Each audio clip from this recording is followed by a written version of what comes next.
आज है फिर से एक नया फैंटेस्टिक फ्राइडे और आपकी दोस्त इंद्रा हाजिर है आपके सामने एक और नई कहानी लेकर।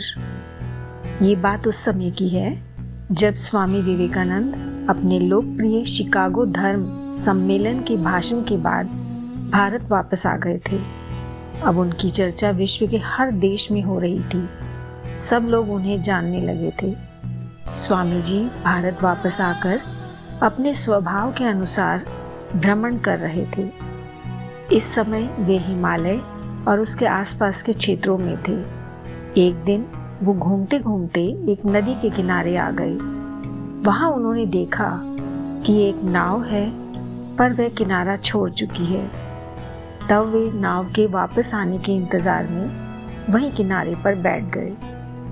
एक साधु वहां से गुजर रहा था। साधु ने स्वामी जी को वहां अकेला बैठा देखा तो वह स्वामी जी के पास गया। उनसे पूछा, तुम यहाँ क्यों बैठे हुए हो? स्वामी जी ने जवाब दिया, मैं यहाँ नाव का इंतजार कर रहा हूँ। साधु ने फिर पूछा, तुम्हारा नाम क्या है? स्वामी जी ने कहा, मैं विवेकानंद हूँ।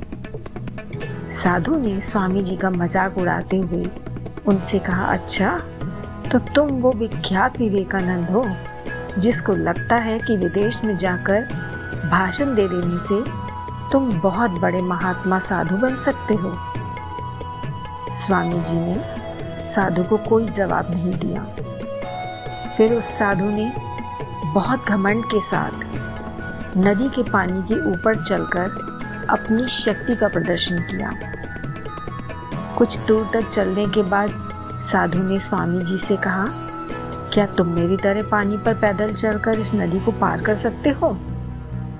स्वामी जी ने बहुत ही आदर और विनम्रता के साथ साधु से कहा, इस बात में कोई शक नहीं कि आपके पास बहुत ही अद्भुत शक्ति है, लेकिन क्या आप मुझे यह बता सकते हो कि आपको यह असाधारण शक्ति प्राप्त करने में कितना समय लगा? बहुत ही अभिमान के साथ साधु ने जवाब दिया, यह बहुत ही कठिन कार्य था।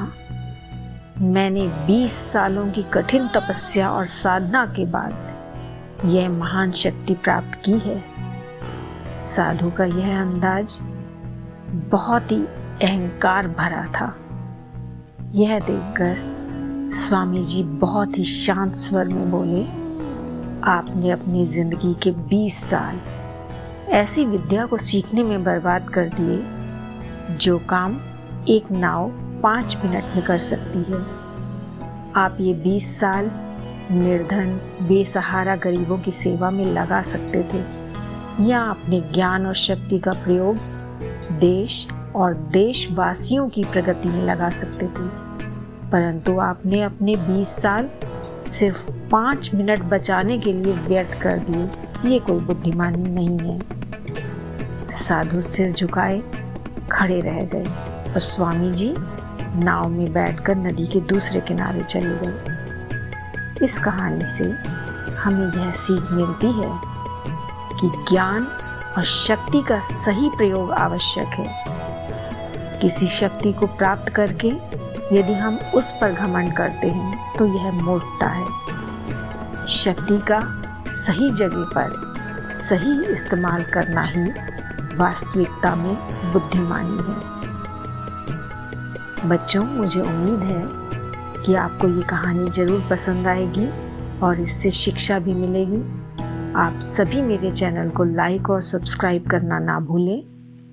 इसी तरह शिक्षाप्रद कहानियों को सुनने के लिए आपकी दोस्त इंद्रा आप सभी का हृदय से बहुत बहुत धन्यवाद।